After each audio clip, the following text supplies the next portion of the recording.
Welcome. Today we're going to explore some really powerful material from Dr. Sudhindra S.G.'s research.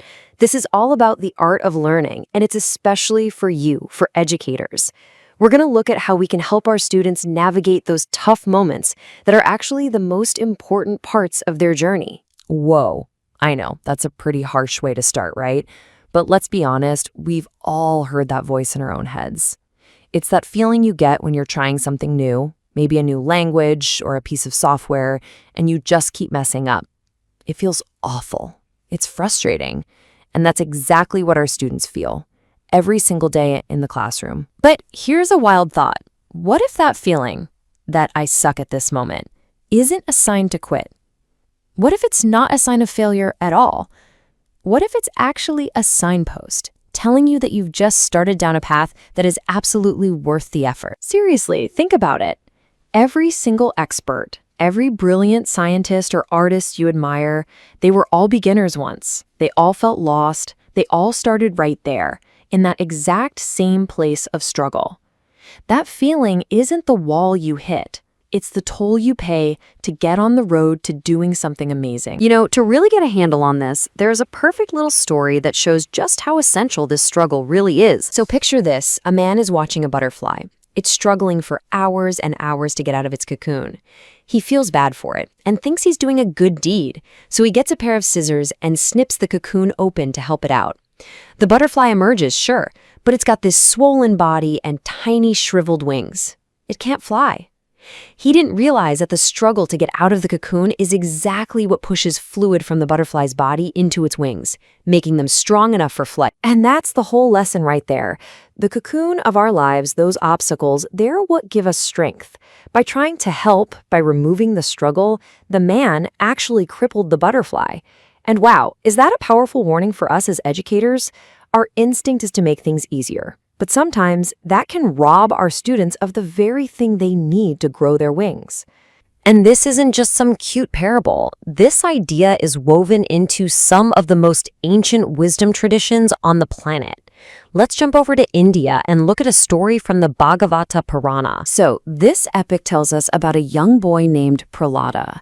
He has this incredible, unshakable faith in Lord Vishnu. The problem? His father, a super powerful and tyrannical king, sees this as betrayal. So he puts Prahlada through the most horrible things imaginable. He tries to poison him, burn him, throw him off cliffs, anything to break his spirit. Now, from up in the heavens, Goddess Lakshmi is watching all of this, and she turns to Lord Vishnu and says, "My lord, why are you waiting? Your greatest devotee is suffering. Save him." And Vishnu's reply is just profound. He basically explains that if he were to step in right away, Prahlada's faith would remain young, maybe even weak. By allowing him to face these trials, he's giving him the chance to forge his devotion into something absolutely unbreakable. So that's the key. The suffering wasn't a punishment, it was the gem. The delay in his rescue was actually the time he needed to build the spiritual muscle to become the great soul he was meant to be. What we see as a delay is really just life giving us time to get strong enough to handle our success. Okay, so when you put these two stories side by side, the butterfly and Prahlada, you get this completely new way of looking at obstacles.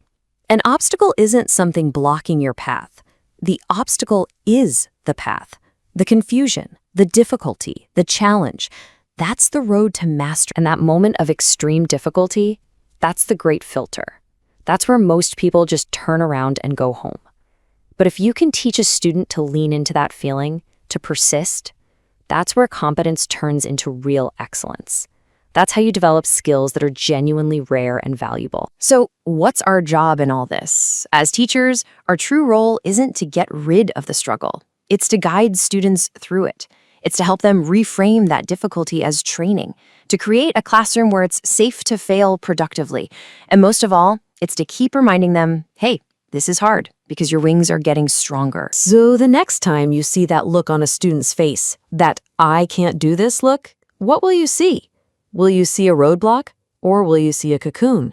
Will you see a victim, or will you see a Prahlada getting stronger in the fire of his own challenges? So let's end with this. Let's not protect our students from the struggle.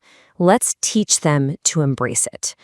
Because the struggle isn't a sign that they're doing it wrong, it's a sign they're learning. The difficulty isn't a punishment, it's preparation. And the obstacle, it has always been and always will be, the path.